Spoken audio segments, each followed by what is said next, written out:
আমরা কে কোন দল করি সেইটা আমার বক্তব্যের বিষয় না। আমার বক্তব্যের বিষয়টা হলো আমরা মুসলমান, আমরা মরে যাব। কবরের ভিতর দাফন করার সময় যদি বিসমিল্লাহি ওয়া আলা মিল্লাতি রাসূলিল্লাহ বলে যদি আমাকে কবরের ভিতর দাফন করা হয়, অবিলম্বে মুসলমানদের প্রিয় নবীর চরিত্র হরণকারী যারা এই বিপরীতে বক্তব্য দিয়েছে, যারা এই ছবি অঙ্কন করেছে, অবিলম্বে 100% তাদের বিচার হওয়া দরকার আছে না নাই? আলিফ লাম মিম যালিকাল কিতাবু লা রাইবা ফীহি হুদাল লিল মুত্তাকিন আল্লাযীনা ইউমিনুনা বিল গায়বি ওয়া ইউকিমুনাস সালাতা ওয়া মিম্মা রাযাকনাহুম ইউনফিকুন والذين يؤمنون بما أنزل إليك وما أنزل من قبلك وبالآخرة هم يوقنون صدق الله مولانا العظيم وصدق رسوله النبي الكريم ونحن على ذلك من الشاهدين والشاكرين والحمد لله رب العالمين.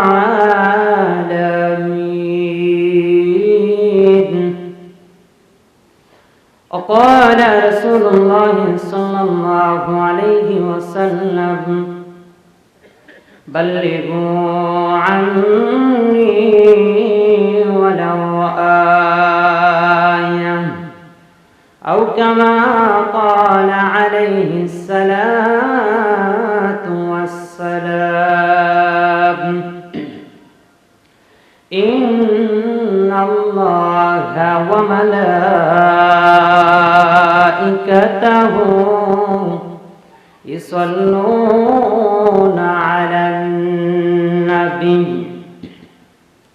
يا أيها الذين آمنوا صلوا عليه وسلموا تسليما اللهم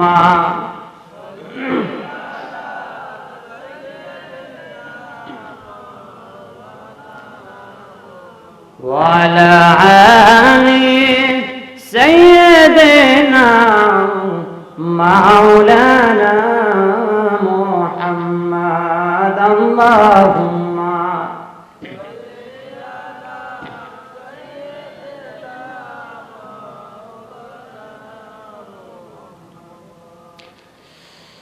আরবের বুকে মক্কা নগর যেথায় মা আমিনার ঘর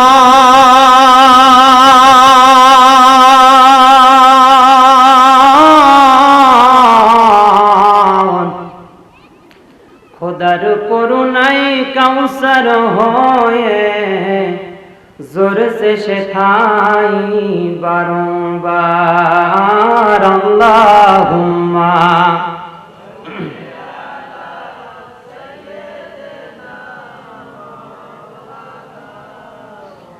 وعلى آل سيدنا مولانا কোথায় আছেন আবু বকর, কোথায় আছেন ওমর, কোথায় আছেন উসমান ওয়ালি, তোমাদের উসিলায় দিন চলে যায় মদিনায় আল্লাহুম্মা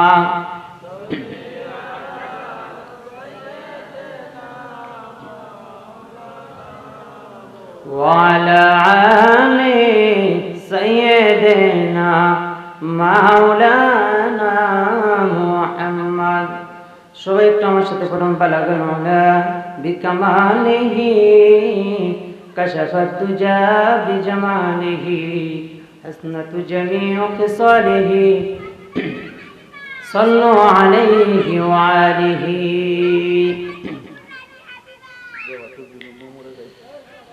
হামদ বেহদ বর খুদায়ে পাকেরা आके इमादत मुश्ते खाके रो आके दरा दम दमे दो हेरा दादे हजतू फनजतू हेरा বিশ্বের মুসলিম ঘুমিয়ে আসেন ইসলাম নিধন হয় ইহুদি খ্রিস্টানরা এক হয়ে বলে এটা নাকি তাদের বিজয়। মুসলিম তুমি আর কতদিন থাকবে ঘুমিয়ে, ঘুম ভাঙবে কিনা তোমার?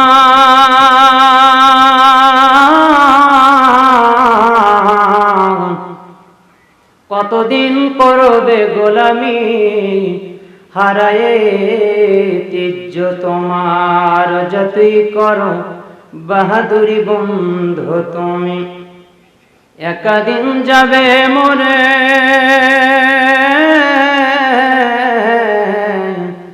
পৃথিবীর মানুষগুলো সব নিষ্ঠুর হয়ে রাখিবে তোমায় মাটির ঘরে।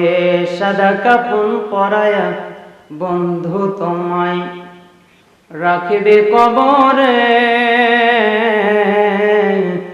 সাথী নাই বাথি নাই আধার ওই কবরে। আলহামদুলিল্লাহ, সমস্ত প্রশংসা সেই মহান রব্বুল আলামিনের জন্য। মুসলিম মিল্লাতে গর্বিত হওয়ার, সন্তান হওয়ার একটা অন্যতম জায়গা আল্লাহ তাআলা কোরআনের মাহফিল। সেই মাহফিলে যে মহামনিব আমাদেরকে আসার বসার তৌফিক দান করেছেন, সেই মহান রব্বুল আলামিনের জন্য আমরা একবার শুকরিয়া আদায় করি। সকল বলে আলহামদুলিল্লাহ। আওয়াজ শুনে মনে হচ্ছে খুব ক্ষুধার্ত, তবারকত মনে হয় নাই, নাকি আছে? তাহলে তো আওয়াজ একটু জোরে হওয়ার কথা। আর একটু জোরে বলুন আলহামদুলিল্লাহ। আমরা দরুদ ও সালাম পেশ করছি যিনি আমাদের নবী এবং নেতা। একদিকে ছিলেন মসজিদের ইমাম, অন্যদিকে ছিলেন যুদ্ধের সেনাপতি। একটু কি সুবহানাল্লাহ বলা যায় না? রাত্রি যখন গভীর হয়ে যেত, প্রিয় নবী বাড়িতে গিয়ে গিয়ে দেখেছেন কে খেয়েছে কে খায়নি। আজকে সেই প্রিয় নবী আমাদের মাঝে নেই, তার উপর আমরা দরুদ ও সালাম পেশ করছি। সকলে বলি সাল্লাল্লাহু আলাইহি ওয়াসাল্লাম। আর একটু জোরে বলুন সাল্লাল্লাহু আলাইহি ওয়াসাল্লাম। যাই হোক, আজকে যে আলোচনা করব, কোরআন থেকে যে আমি তেলাওয়াত করেছি সেখান থেকে কিছু আলোচনা করব। আল্লাহ তাআলা আপনাদেরকে এবং আমাকে সঠিকভাবে মানার বোঝার তৌফিক দান করুক। সকলে বলে আল্লাহুম্মা আমিন। আর একটু জোরে বলুন আল্লাহুম্মা আমিন।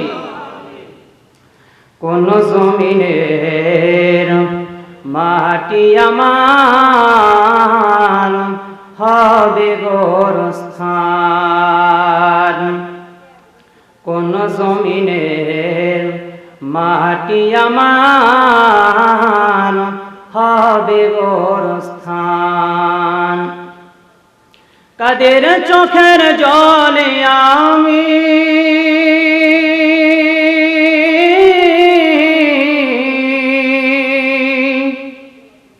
কাদের চোখের জলে আমি পাবো পড়তে রান।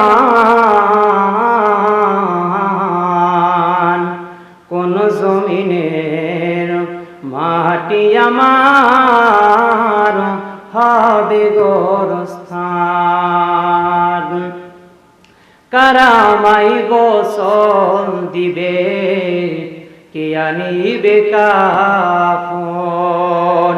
কারামাই কেঁদে কেঁদে করে দিবে দাফন। আপনাদের কি জানা আছে? কারামাই গোসল দিবে, কে আনিবে কাফন। কারামাই কেঁদে কেঁদে করে দিবে দাফন, কারামাই পাশে বসে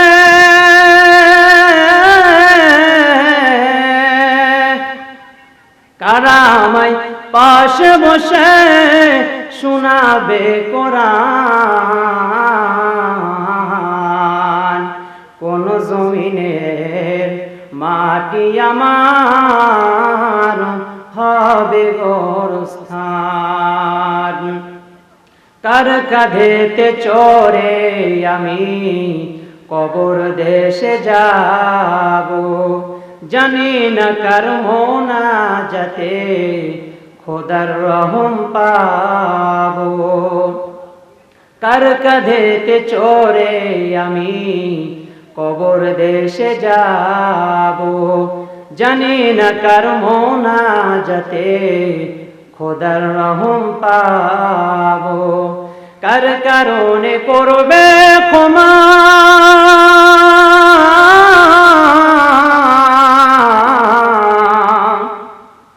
কার কারণে করবে ক্ষমা আল্লাহর মেহেরবান, কোন জমিনের মাটি আমার হবে গোরস্থান। প্রিয় ভাইরা, আপনারা সবাই কেমন আছেন? ইসলাম যদি কোরআনের বিরুদ্ধে কোনো অনৈতিক কোনো কর্মকাণ্ডে লিপ্ত হয়, কোরআন জামাত ইসলামের বিরুদ্ধে কথা বলবে, কথা বলেন ঠিক কিনা? আওয়ামী লীগ যদি কোরআনের বিরুদ্ধে অবস্থান নেয়, কোরআন আওয়ামী লীগের বিরুদ্ধে কথা বলবে, ঠিক কিনা? বিএনপি যদি কোরআনের বিরুদ্ধে অবস্থান নেয়, কোরআন বিএনপি কেউ ছাড় দেবে না, কথা বলেন ঠিক কিনা? এই জমিন যুবকদের জমিন, যুবকরা চাইলে এই দেশ থেকে স্বৈরাচারের পতন ঘটাতে পারে, তার বাস্তব প্রমাণ হচ্ছে হাসিনা, কথা বলেন ঠিক কিনা? যুবকরা চেয়েছে সিরিয়া বিজয় করেছে, যুবকরা চেয়েছে শ্রীলঙ্কা বিজয় করেছে, যুবকরা চেয়েছে এই বাংলার জমিন থেকে রাক্ষসীকে বিজয় করেছে, কথা বলেন ঠিক কিনা? তাহলে আমরা কোরআন থেকে কথা হবে, এই কোরআনকে যারা বাধা দিবে আজকে আমরা সেই বাধা মানবো না। কারা কারা কোরআন থেকে কথা শুনতে রাজি আছেন? দুই হাত টান টান করে আমার আল্লাহকে দেখায়া দেয়। তাকবীর হয় না মাঝখান থেকে?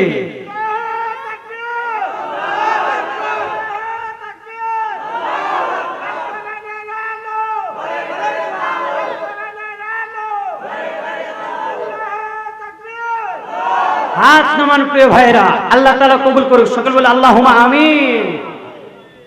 যেই কোরআনটা আমার রাসূলের উপর নাজিল হয়ে গেল, সেই কোরআনটা বিশ্ব সবচেয়ে সম্ভ্রান্ত পরিবার হচ্ছে আল্লাহ রাসূলের পরিবার। সেই রাসূলকে যারা গালি দিয়েছে, আমার নবীর চরিত্র নিয়ে কথা বলেছে যে ভারতের হচ্ছে কি রামগিরি, এই নেংটি জাত আমার নবীর চরিত্র নিয়ে কথা বলেছে। যেই নবীকে আমার আল্লাহ তাআলা নিজেই সার্টিফিকেট দিয়েছেন চরিত্র।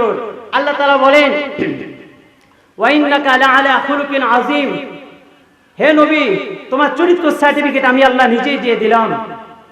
আল্লাহ বলে, ওয়া মা আরসালনাকা ইল্লা রাহমাতাল লিল আলামিন, যে রাসূলকে রহমত হিসাবে পৃথিবীর বুকে আমার আল্লাহ পাঠালেন, সেই রাসূলকে রাষ্ট্রীয়ভাবে কলঙ্কিত করা হলো। মুসলিমরা এখনো অনেক মানুষ ঘুমিয়ে আছে, তাদের জাগ্রত বোধ তৈরি হয়নি। কিন্তু মনে রাখা দরকার, মুসলমানরা সব সহ্য করতে পারবে, কিন্তু রাসূলের নামে কেউ যদি কোনো অপবাদ দেয়, সেইটা সত্যিকারে কালেমা পড়া মুসলমানরা সহ্য করতে পারবে না, কথা বলেন ঠিক কিনা? আজকে এই মাহফিল থেকে আপনাদেরকে আহ্বান রাখতে চাই, আমরা কে কোন দল করি সেইটা আমার বক্তব্যের বিষয় না। আমার বক্তব্যের বিষয়টা হলো আমরা মুসলমান, আমরা মরে যাব। কবরের ভিতর দাফন করার সময় যদি বিসমিল্লাহি ওয়া আলা মিল্লাতি রাসূলিল্লাহ বলে যদি আমাকে কবরের ভিতর দাফন করা হয়, দলগত দিক থেকে ভিন্নতা থাকবে, এটাই স্বাভাবিক। আকৃতিগত দিক থেকে ভিন্নতা থাকবে, এটাই স্বাভাবিক। চাকরিগত দিক থেকে ভিন্নতা থাকবে, এটাই স্বাভাবিক। ব্যবসাগত দিক থেকে ভিন্নতা থাকবে, এটাই স্বাভাবিক। কিন্তু মুসলিম হিসাবে একটা জায়গায় সিদ্ধান্ত আমরা এক, আমার আল্লাহ এক, আমার নবী এক। আমার নবী সম্পর্কে কেউ যদি খারাপ কথা বলে, খারাপ মন্তব্য দিয়ে তারা যদি সহিষ্ণুভাবে সঠিকভাবে থাকতে চাই, তাহলে আজকে এই মাহফিল থেকে উদারত কণ্ঠে আপনাদেরকে আহ্বান রাখতে চাই, দলের ভেদাভেদগুলো আমরা ভুলে যাব। আল্লাহর এই জমিনে কোরআন কেন্দ্রিক সমাজ ব্যবস্থা কায়েম করার জন্য যারা আমার বিশ্ব নবীকে লুচ্চা বলেছে, গুন্ডা বলেছে, আমার নবীর স্ত্রীদের চরিত্র হরণকারী, যারা এই বিপরীতে বক্তব্য দিয়েছে, অবিলম্বে গোটায় বিশ্বর ইন্টারন্যাশনাল আদালত তৈরি করে মুসলমানদের প্রিয় নবীর চরিত্র হরণকারী, যারা এই বিপরীতে বক্তব্য দিয়েছে, যারা এই ছবি অঙ্কন করেছে, অবিলম্বে 100% তাদের বিচার হওয়া দরকার আছে না না? কারা কারা বিচার চান? তুই হাত উঠে আমার আল্লাহকে দেখায় দাও। তাকবীর দেন না কিসের জন্য? হাত নামান, আল্লাহ তাআলা কবুল করুক। সকল বলে আল্লাহুম্মা আমিন। আল্লাহু আকবার। এটা কোনো দৌলিক স্লোগান না, এটা আমাদের ঈমানিক স্লোগান। মারহাবা জোরে বলেন, আরেকটু জোরে বলেন মারহাবা। আল্লাহু আকবার। আপনি যখন হয়েছে, আপনার জন্মের সময় এই আল্লাহু আকবার আপনার কানে পৌঁছানো হয়েছে। আল্লাহু আকবার দিয়ে সূর্য ওঠে, এই আল্লাহু আকবার আপনাকে যখন কবরের ভিতর নামানো হয়, কবরের ভিতর নামানোর পূর্বে 4 বার আপনার কানে আল্লাহু আকবারের আওয়াজ পৌঁছে দেওয়া হয়। কথা বলেন ঠিক কিনা? তাহলে আল্লাহু আকবার বলতে ভয় কিসে? আর ভয় আছে? আরো জোরে বলেন, ভয় আছে? তাহলে শেষ পর্যন্ত থাকবে তো ইনশাআল্লাহ? থাকবেন না ভাগবেন? কথা বলেন না, থাকবেন না ভাগবেন? দেখি কারা কারা ভাগবেন, একটু 2 হাত উঠান তো। তার মানে এরা কয়জন ভাগবো? হাত নামান। যাই হোক, ভাগা যাবে না। কারো যদি জরুরি থাকে এখনো সেরে নেবেন, ওয়াজের মাঝখানে যাবেন না। আবার কত বক্তা আছে পায়ে হাগা আসলে এই জায়গায় হাগবি, পায়খানা এই জায়গায় করবি, পেশাব এই জায়গায় করবি না। এটা আল্লাহ তাআলার জান্নাতের বাগান, এখানে পায়খানা পেশাব করা যাবে না। ওইসব ভণ্ড বক্তার কথা বাদ দেন। যাদের জরুরি আসে ইনশাআল্লাহ এখনই সেরে বসবেন। প্রধান বক্তা অনেক ভালো ওয়াজ করবেন, দ্বিতীয় বক্তার ওয়াজ মনে হয় পছন্দ হচ্ছে না। আপনারা কি চান? যদি চান শরীয়তুরের কণ্ঠ, ইনশাআল্লাহ ওটাও আমার কাছে আছে। যদি চান তোফাজ্জলের কণ্ঠ, ওটাও আমার কাছে আছে। কোনো অসুবিধা নাই, যেটা চান ওইটাই আমার কাছে আছে। আমি খোলা বাস করলেই দেখবেন কেমন। এই যে আমার ভাইরা, আমার বন্ধুগণ, বাজান, আজ থেকে বহু বছর আগে আমার আল্লাহ দুনিয়া নামক জায়গা তৈরি করলেন। এ বন্ধু, আমার ভাইরা, দুনিয়া নামক জায়গা তৈরি করিয়া মানব জাতিকে হেদায়েতের জন্য আমার আল্লাহ 2টা নিয়ামত পৃথিবীর বুকে পাঠায় দিলেন। 1 নাম্বার নূর নবী, বিশ্ব নবী। 2 নাম্বার আল্লাহর কোরআন। চিল্লায়া বলেন কথা ঠিক কিনা? এরে বাজান, কোন দিকে নজর নাই। ইনশাআল্লাহ শোনাবো।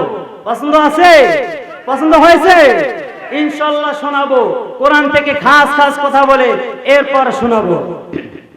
তাহলে এখন কোরআনের গান হবে নাকি এই ভণ্ডদের গান হবে? আমরা কোরআনের গান শুনতে চাই কি চাই না? নাকি ভণ্ডদের গান? কোয়া বে তেরা রহনা হি সহতে তেরে বিনা বে রহনে আছে না নাই? কথা কয় না জোরে। একটা জবান যদি বন্ধ থাকে একবার ফাটা ফেলাবে, একবার। একটা জবানও বন্ধ থাকবে না। আজকে সব আর কি ভয় আছে? তাহলে এত বন্ধ কিসের জবান? সবগুলো জবান চালু হবে। আমরা কোরআনের গান গাইব।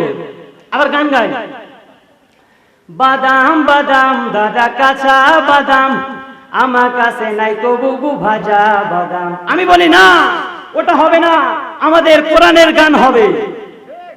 কোরআন কোরআন বুবু কোরআন কোরআন, কোরআন দিয়ে যদি জীবন গড়ান, কোরআন দিয়ে যদি সমাজ সাজান, রহম পাবেন আপনি সমান সমান। আর বলে, পায়ে তোরা হাতে বালা থাকে যদি সিজি খোলেছেন দিয়ে যাবেন, তাতে সমান সমান কিছু বাদাম পাবেন। আমি বলি না, এগুলো কেন হবে না? ছোট ছোট ছেলে মেয়ে থাকে যদি কারো ঘরেতে, মাদ্রাসায় এনে দিয়ে যাবে, তারা যদি কোরআন পড়ে সমান সমান কিছু নেকি পাবে। ঠিক নেবে? আমার কাছে নাই তো বুবু ভাজা বাদাম, আমার কাছে নাই তো বুবু কাঁচা বাদাম। আমি বলি না, এরকম গান হবে না। আমার কাছে নাই তো বুবু গীতা কোরআন, আমার কাছে নাই তো বুবু ভারত কোরআন, আমার কাছে আসে শুধু আল্লাহর কোরআন। রাজি আছে? শেষ পর্যন্ত ইনশাআল্লাহ থাকবো।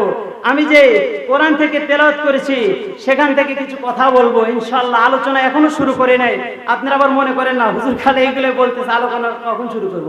ইনশাআল্লাহ সমস্যা নাই, শেষ পর্যন্ত ইনশাআল্লাহ থাকবেন। সকলকে শেষ পর্যন্ত থাকার তৌফিক দান করুন আল্লাহ তাআলা। সকলে বলে আমিন।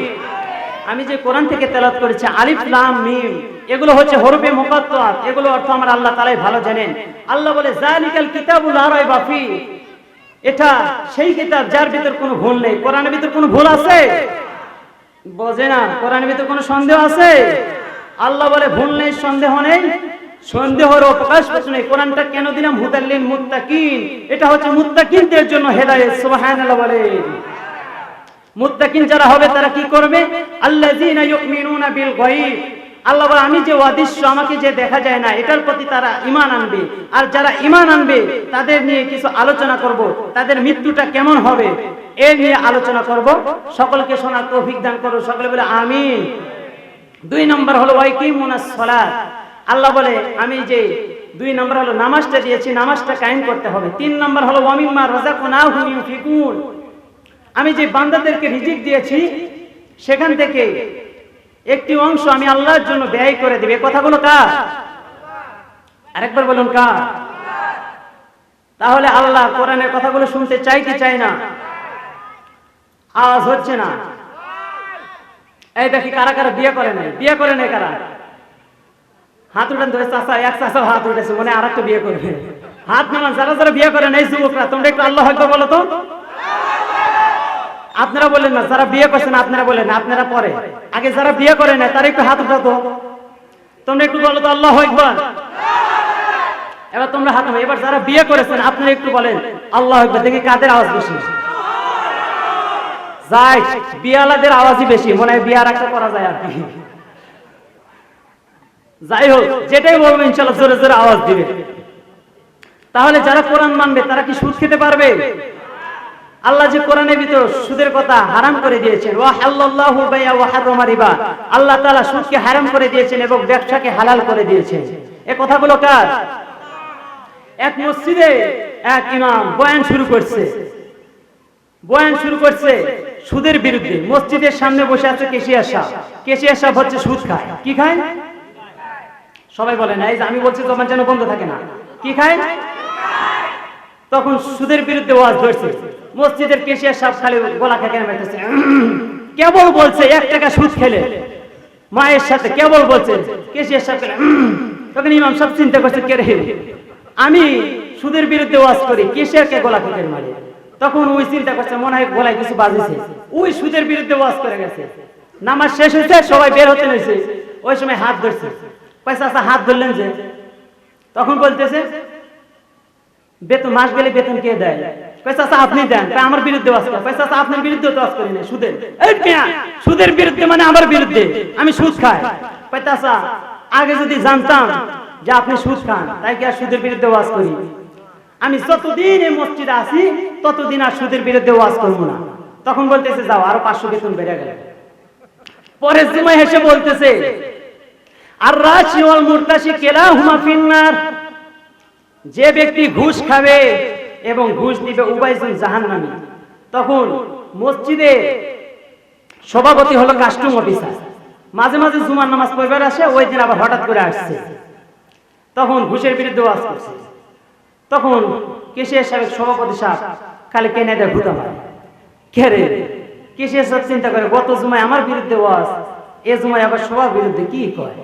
নামাজ শেষ হয়েছে, দুইজনই ধরছে। চাচা আজকে আবার কিসের বাধা? সুদের বিরুদ্ধে ওয়াজ করি নাই। এই মেয়ে, সুদের বিরুদ্ধে ওয়াজ করিস না, ঘুষের সভাপতি ঘুষ খায়। পয়সা চাচা এখন কি করবে? নতুন ইমাম খোঁজা ছাড়া তো বুদ্ধি নাই।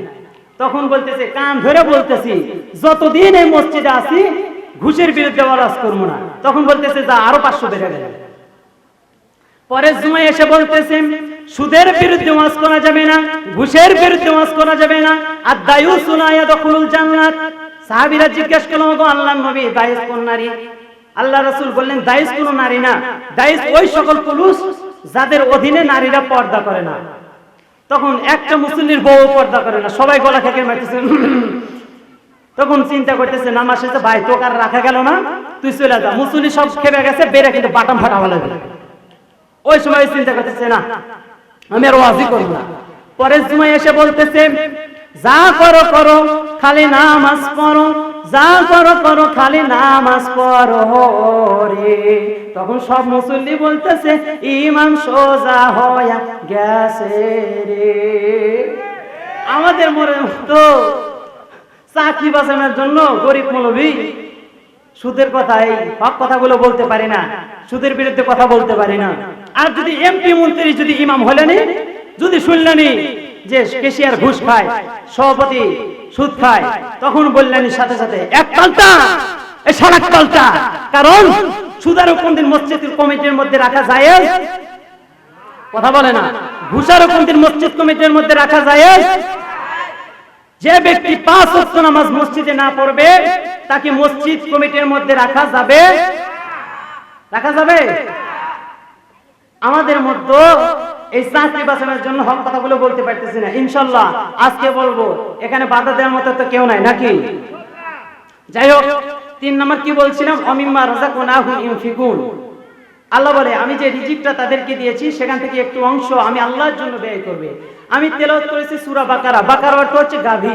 আপনাদের মনে প্রশ্ন আসতে পারে, হুজুর এত সূরা থাকতে আপনি গাভী মার্কা, গরু মার্কা এই সূরাটা কেন নিলেন? এই জন্য নিলাম, আজকে আমরা মানুষ হতে পেরেছি কিন্তু মানুষত্বটা অর্জন করতে পারি নাই।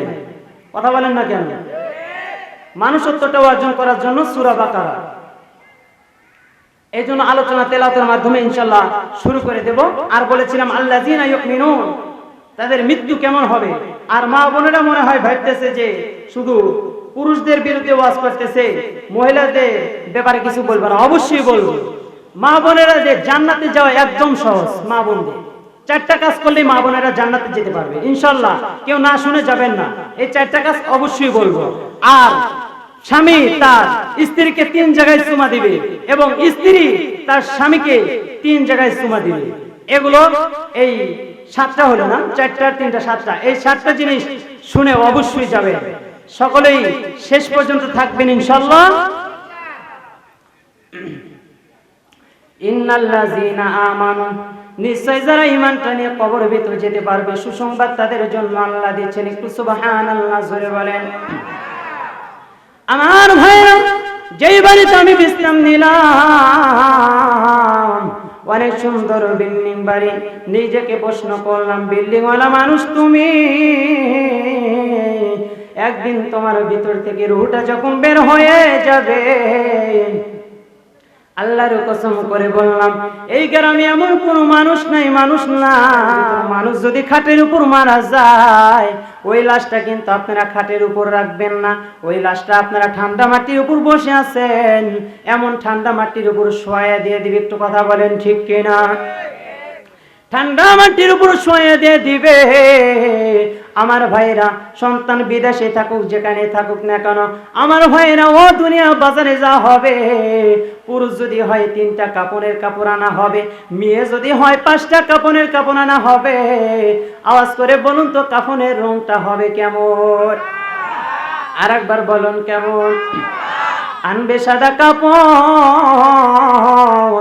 আওয়ামী করেন, বিএনপি করেন, জামাত করেন, কোনো কথা বলবে না।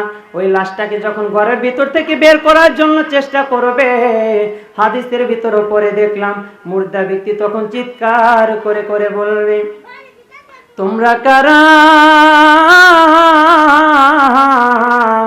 কি হয়ে গেল আমার? বডিটা তো ঠিকই আছে, শুধু রুহটা মাত্র আমার ভিতরে নাই। এত দামি বিল্ডিং আমি বাড়ি বানাইলাম, বিল্ডিং ঘরের ভিতর থেকে কেন তোমরা আমাকে বের করে দিলা? ঠান্ডা মাটির উপর কেন তোমরা আমাকে শোয়া দিয়ে দিলাম? আমার পরনের দামি কাপড়গুলো, সবগুলো কাপড় তোমরা কেন খুলে নিলা?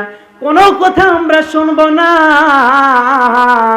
পানির ভিতরে বড় পাতা দেওয়া হবে, মসজিদের বারান্দার খাটটা নিয়ে যাওয়া হবে, যে খাটের উপরে একটা পোশাক নাই, জাজি গোনায়, খাটটা আপনার বাড়িতে নিয়ে যাওয়া হবে। আল্লাহর বান্দারা, ঈমান যদি না থাকে মৃত্যুবরণ করে কি লাভ, আর বেঁচে থেকে কি লাভ? বুঝবেন ভালো করে প্রিয় ভাইরা। লাশটাকে সুন্দর করে নিয়ে যাওয়া হলো। গোসলকারীরা যখন মুর্দা ব্যক্তির শরীরে যখন গরম পানিটা ঢালা শুরু করে দিবে, মুর্দা ব্যক্তি চিৎকার করে করে বলবে, গোসলকারীরা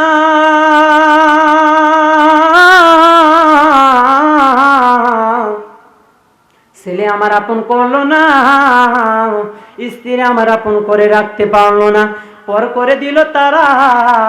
তোমাদের কাছে একটা অনুরোধ, আমার শরীরে একটা পোশাকও নাই, গরম পানিটা তোমরা আমার শরীরে জোরে জোরে ঢালবা না। জোরে যদি ঢালো আমার শরীরটা ফসকা পড়ে যাবে, যে ফসকাটা আজকে দেখার মতো কেউ নাই, কেউ নাই। আল্লাহু আকবার। গোসল করানোর পর যখন কাফন পরানো হলো, এই ময়দানে আনার পর ইমামকে বলা হলো আপনি জানাজা পড়ান। ইমাম জানাজা নামাজ পড়ার পর লাশটাকে যখন চারজন কাঁধের সাথে নেন, আর যারা লাশটাকে কাঁধের সাথে নেন তারা একটা কথা বলবেন, মানুষটা তো দুনিয়া থাকতে চিকন ছিল, কিন্তু খাটের উপর ওঠানোর পর লাশটা ভার বেশি হয়। কেন বার বেশি হয়? হাদিস পড়লাম, কারণ হলো পৃথিবীর মানুষ কোনোদিন কবরের ভিতর যেতে চায় না। কারণ হলো মৃত্যুবরণ করার পর নতুন জীবন শুরু হবে, সেটা হলো আলমে বরজাক। দুয়ের জীবনের হায়াতুল লিমিট টাইম, আলমে বরজাকের টাইম হলো আনলিমিট টাইম। যার কারণে কবরের ভিতর যেতে চায় না, বারবার শক্তি খাটানোর চেষ্টা করে কিন্তু পারে না। কোনো কথা আমরা শুনবো না। নেতারা শুনে নাও, কর্মীরাও ভালো করে শুনে নাও। কোন নেতার পিছনে তুমি ঘোরো, তোমার নেতা কি নামাজ পড়ে, তোমার নেতা কি রোজা করে, তোমার নেতা কি হজ করে, তোমার নেতা কি সত্য পথের পথিক? আল্লাহর কসম করে বললাম, তুমি মরে যাওয়ার পর তুমি সবচাইতে বিপদগ্রস্ত মানুষ। তোমার নেতা, তোমার বন্ধু, তোমার আত্মীয় স্বজন যদি তোমার কবরের কাছে দাঁড়িয়ে একটু দোয়া করতে পারে, কারণ হলো সেদিন কিন্তু তোমার নেতাগিরি কুলাবে না, আমার বক্তাগিরি কুলাবে না, হাজিগিরি কুলাবে না। আমাকে কবরের ভিতর নামানো হলো, লাশটাকে যখন কবরের ভিতর নামানো হলো, মুর্দা ব্যক্তি তখন চিৎকার করে করে বলবে, মুসল্লিরা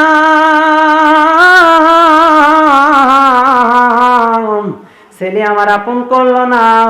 জুতার শব্দটা তোমরা জোরে জোরে করে হেঁটো না, কারণ তোমাদের জুতার শব্দটা আমার কানের ভিতরে টাস টাস করে বাজে।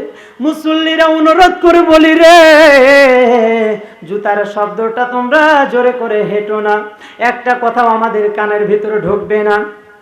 লাশটাকে যখন কবরের ভিতর নামানো হলো, সভাপতি ইমামকে ডাক দিয়ে বলবে, ইমাম বুকের উপর হাত দাও, রাসূলের দলের নামকরণ করে তারে কবর দিয়ে দাও। সারা জীবন নবীর দলের বিরোধিতা করে গেলাম, নবীর কথা শুনলো না, নবীর তরিকা অনুযায়ী চললো না, ওই নবীর নামকরণ করার জন্য সভাপতি ইমামকে বলবে, ইমাম বলবে বিসমিল্লাহি ওয়ালা মিল্লাতি রাসূলিল্লাহ।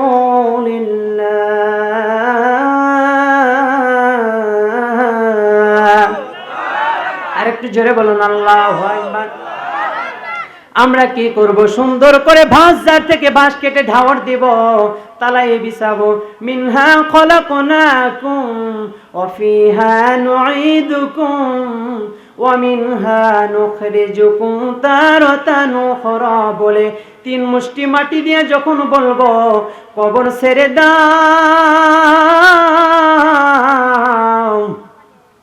মুর্দা ব্যক্তি তখন চিৎকার করে করে বলবে, না না মুসল্লিরা কবর ছেড়ে দিয়ে যেও না, একটু দাঁড়াও, একটু পরে তো আল্লাহর ফেরেশতারা এসে আমার কবরের ভিতর উঠাবে, কি জবাব দেব? একটু দাঁড়াও, একটু তালকিন দাও, কোনো কথা আমরা শুনবো না।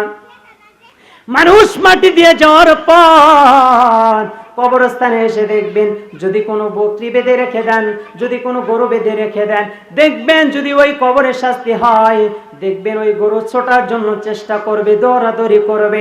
কারণ হলো মানুষ এবং জিন জাতি ব্যতীত সকল মাখলুকাত জানতে পারে কবরের ভিতর কি হয়।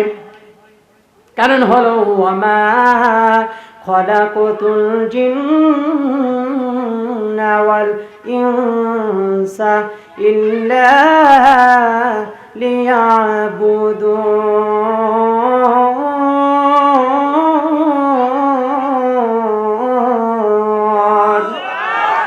একটু জোরে বলুন আল্লাহু আকবার। কারণ হলো মানুষ এবং জিন জাতিদেরকে আল্লাহ তাআলা ইবাদতের জন্য পাঠিয়ে দিয়েছেন।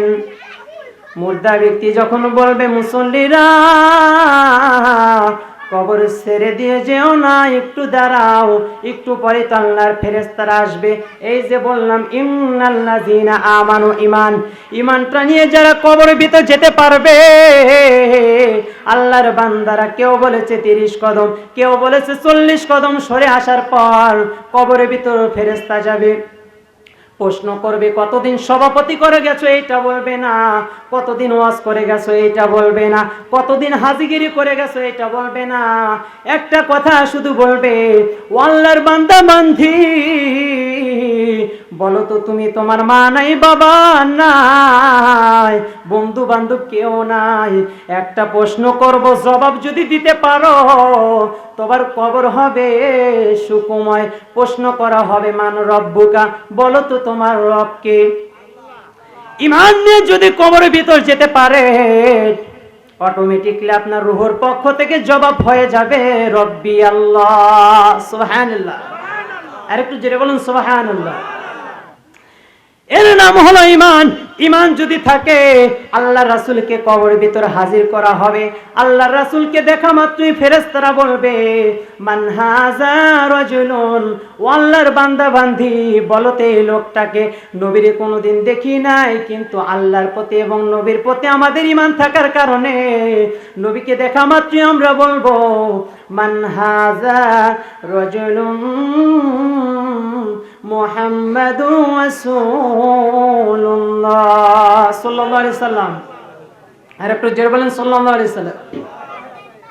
তখন কবরের ফেরেশতারা নবীর দিকে তাকায়া তাকায়া বলবে ও নবী, মুজাফফরপুর কবরের বাসিন্দাটা তো আপনার মতো নবীকে চিনে ফেলে দিয়েছে, আপনি কি তারে চেনেন?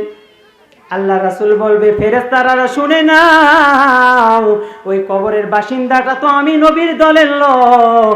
আল্লাহ ফেরেশতারা বলবে আপনার নবীর দলের লোকটার জন্য আল্লাহর কাছে গিয়ে কি ফরিয়াদ করব? আল্লাহ রাসূল বলবে যাও যাও যাও,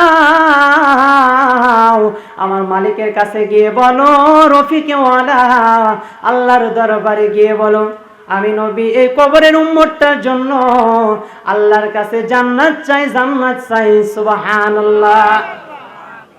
কবরের ফেরেশতা একটা দৌড় দিয়ে দিবে, এমনই সময় কবরের মাটিগুলো চাপ দেওয়ার চেষ্টা করবে। ফেরেশতা বলবে না না না,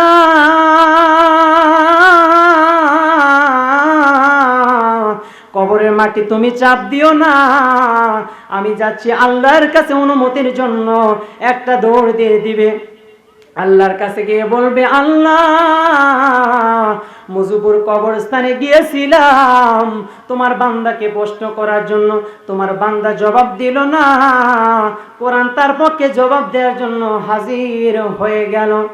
আল্লাহ তাআলা ফেরেশতাকে ডাক দেয়া বলবে ফেরেশতারা আমার যে বান্দাটা কোরআন তার পক্ষে জবাব দেওয়ার জন্য সুপারিশ করার জন্য হাজির হয়ে গেল, ওই একই কোরআন তো আমার নবী মানতে গিয়ে 3টা বছর শিয়াবিয়াবিদারে জেলখানার ভিতরে জীবন কাটাইছে। ওই একই কোরআন মানতে গিয়ে তো আমার নবী উহুদের ময়দানে দাঁত দিয়েছে। ফেরেশতা বলবে হ্যাঁ হ্যাঁ। আল্লাহ বলবে বলো ওই একই কোরআন তো আমার নবী মানতে গিয়ে তায়েফের ময়দানে পাথরের আঘাতে ক্ষত বিক্ষত হয়েছে, এটা কি সেই কোরআন? ফেরেশতা বলবে হ্যাঁ। ফেরেশতা বলবে আল্লাহ এই একই কোরআন তো তোমার বান্দাটা মানতে গিয়ে জেলখানার ভিতরে জীবন কাটাইছে, বাড়িতে বসে ঘুমাই নাই, মাহফিলে বসে চোখের পানি ছেড়ে দিয়ে কেঁদে দিয়েছে। এই কবরে উম্মতটার জন্য তোমার বন্ধু তোমার নবী এই কবরে উম্মতটার জন্য জান্নাতের জন্য আবেদন করেছে। আল্লাহ তাআলা ডাক দেয়া বলবে ফেরেশতারা রে আমার জাতের কসম আমি আল্লাহ বলে দিলাম ইয়াগফিরু লাকুম, আমি আল্লাহ আমার বান্দার গুনাহ খাতাগুলো maaf করে দিলাম, যুনুবাকুম আমি আল্লাহ আমার বান্দার গুনাহ খাতাগুলো maaf করে দিলাম। রাসূল বলবে আল্লাহ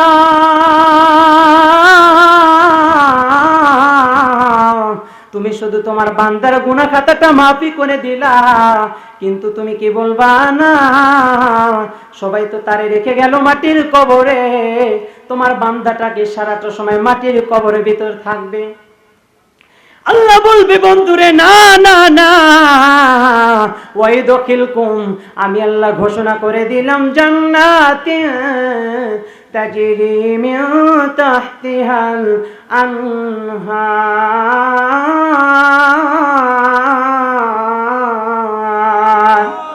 আরেকটু জোরে বলুন আল্লাহু আকবার। আমি আল্লাহ ঘোষণা করে দিলাম ইমানদার বান্দা বান্দীদেরকে সবাই রেখে যাবে মাটির কবরে, কিন্তু আমি আল্লাহ ইমানদার বান্দা বান্দীদেরকে মাটির কবরে রাখবো না, তাদের কবরটা জান্নাত পর্যন্ত প্রশস্ত করে দিয়ে দাও।